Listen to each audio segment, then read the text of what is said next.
Hello friends, and thank you for tuning in to get a first look at a new documentary about the Austin community.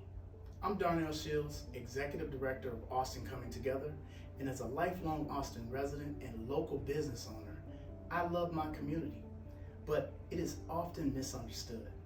People outside the area may think our community is just full of crime and violence, and I can admit we have our challenges like any other community, but we also have an overwhelming amount of beauty in our culture, architecture, history, and respect for our neighbors.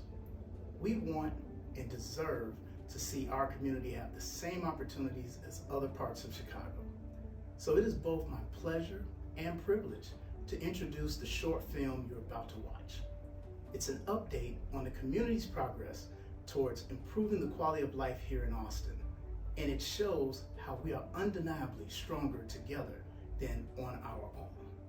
To date, an impressive 40% of the Austin Forward Together Quality of Life Plan's actions have been initiated by dozens of community leaders and organizations, and there is still much left to be done. I want to give a special thanks to the Digifay production team and our featured guests and speakers, and of course, to all of you. Although the pandemic won't allow us to be together in the same room, we are excited to bring this right to you. Whether you're watching on your phone, computer, TV screen, or even the big screen, if the stories you're about to hear move you, think about how you can support. We'd love for you to join us in this effort. Simply sharing this video or telling a friend can help, because it will take us all working side by side to continue moving Austin forward together. Enjoy.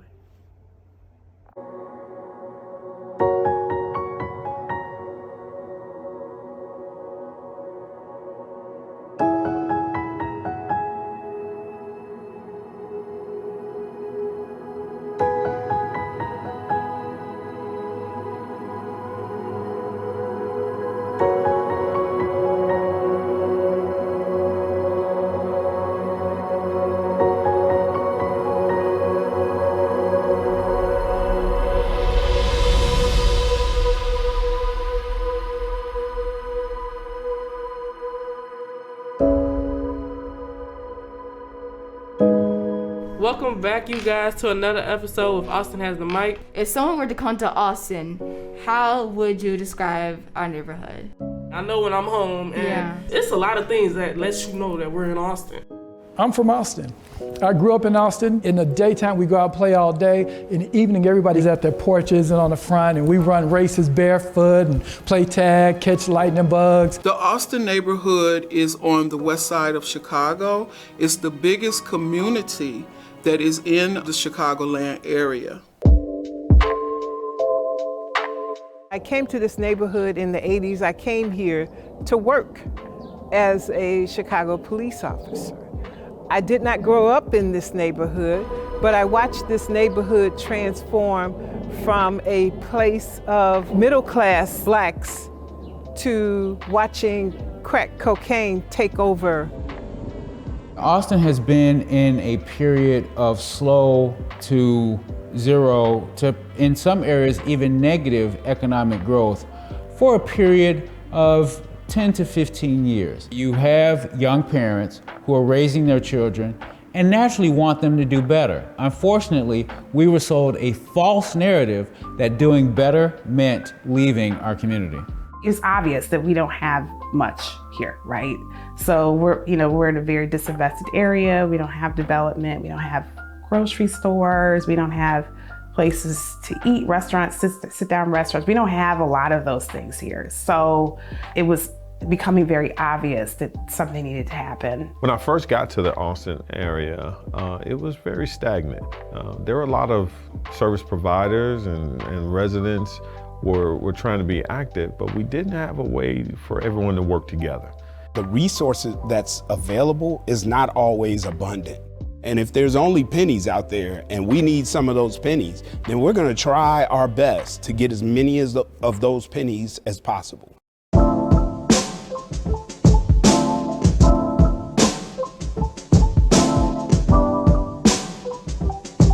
Austin Coming Together as an organization began as a group of very dedicated and committed leaders who saw there was so much change that needed to occur, and it had to be community-led. We are Anchor. We are a family. We are a network of organizations that are dedicated to helping grow Austin for everyone who lives, works, and loves Austin. Having a convening organization that really works to help to bring all these different organizations and residents together for a certain topic, we need that. You know, we need those organizations in our communities. Austin Coming Together and the work that they do really saw an opportunity to create this plan. The Quality of Life Plan is helping to come up with a comprehensive way to provide residents living in Austin the quality of life that they deserve. The initial meetings that we had around the Quality of Life Plan and, really kind of leveraging this opportunity, it actually started out with just a small collection of people, leaders that we had been engaging. It wasn't that we were trying to reinvent the wheel. We wanted to take stock and take advantage of the things that were already happening. There are 7 issue areas, and those issue areas each have task forces. The issue areas are housing, public safety, education, economic development, youth empowerment, community narrative, and civic engagement. It didn't come down to one organization, it came down to how do we bring this 50 organizations together, and how do we all speak with one voice?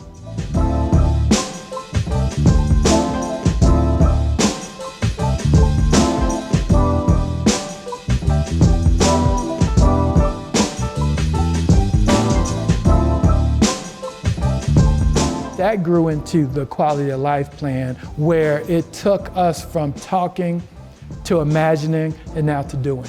And we want other communities to look back at what Austin is doing and say, I want to be a part of that. What are they doing over there? They got it going on.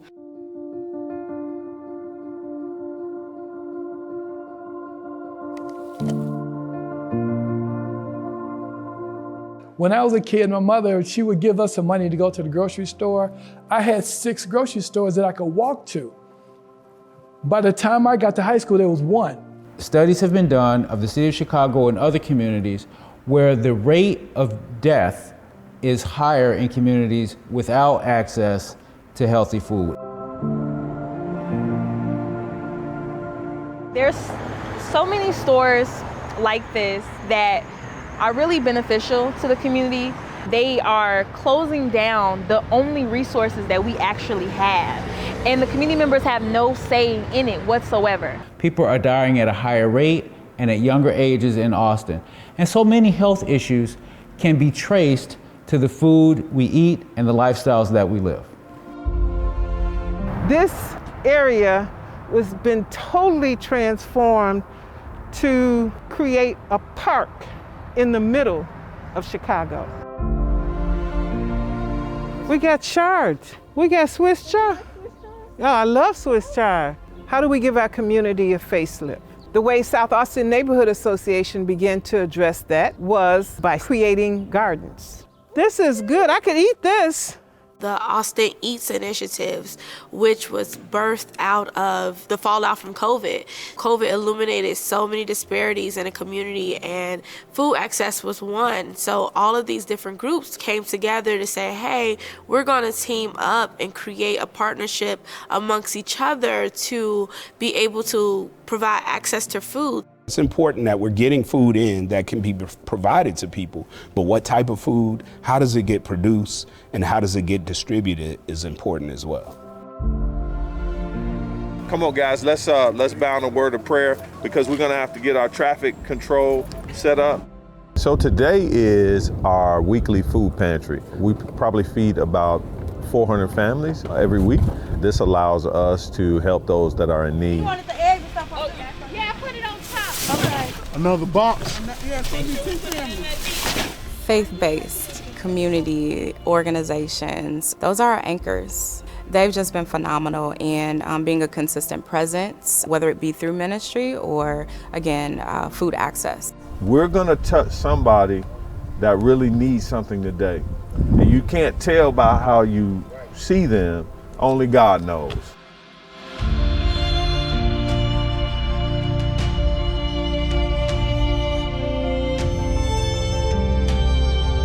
Most people think that Austin is just full of like violence and, oh, it's gang everywhere, gang members, and they not really seeing like the events that's going on. The Public Safety Task Force is something I became involved with almost 4 years ago. Our specific task is to increase restorative justice activities in Austin.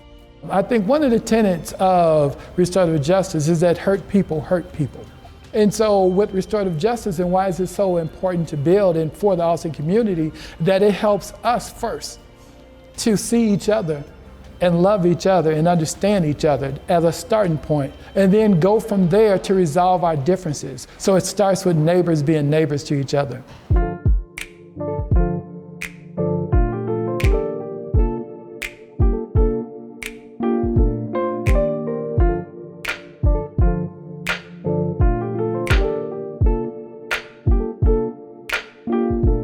I think one of the things that was able to be created through the Quality of Life Plan was around this education theme.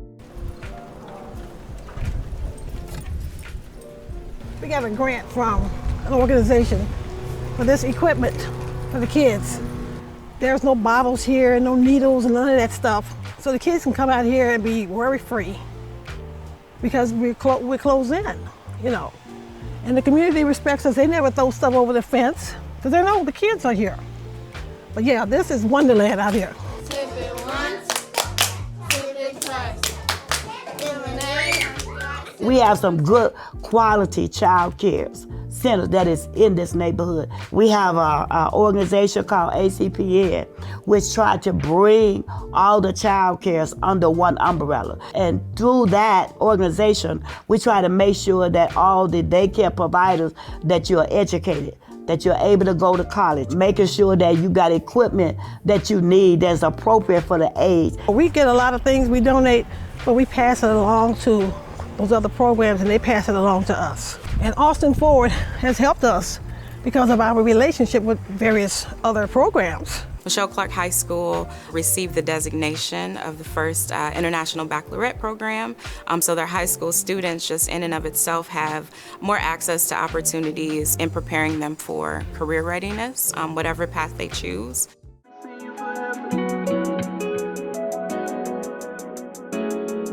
We have had a lot of people ask us about what is Austin Has the Mic. A lot of people coming to us about what we doing here, what we represent, and what are we doing for Austin. Austin Has the Mic is a youth-led media group with the intention of giving the mic back to Austin, giving the chance to the community to sort of bridge the gap between the negativity of social media and the actual day-to-day happenings. I think it's amazing to have our youth really kind of tell the story of where they live and speak about it from their perspective. We're going out and doing our best to let people have their stories be told. I'm hoping that with Austin Has the Mic, that it gives people like not only tangible hope, but it is an actual like call to action to be like, you don't need to wait on anyone. If you are trying to better yourself, you're bettering your community.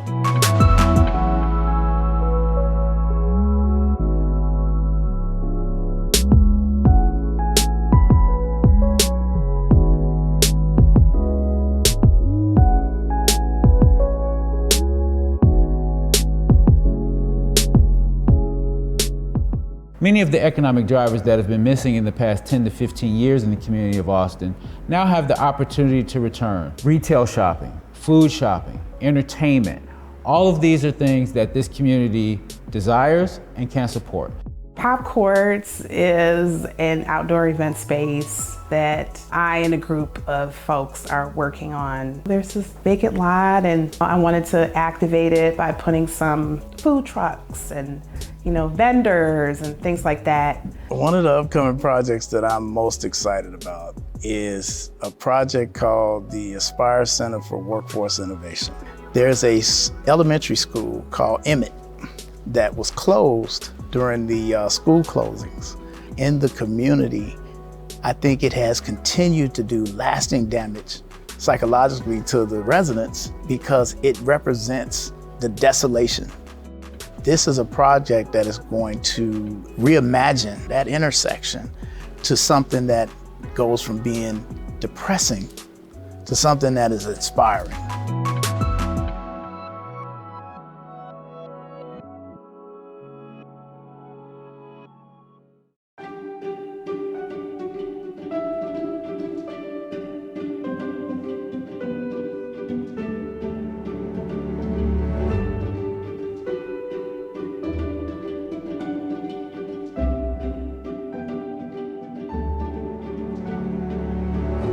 The future of where I see Austin going is very exciting.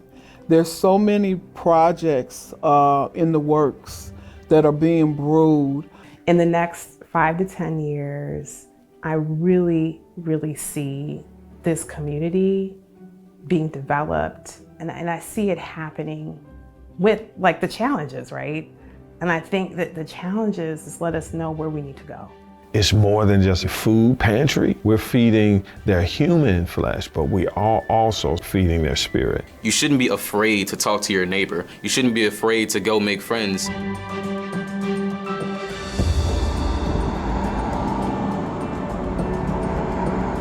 I want people to look at Austin as people who live every single day. We're still trying to make sure people just know we're working on their behalf. When we say this is the community's plan, we literally want to be guardians, stewards, and advocates for those actions to take place.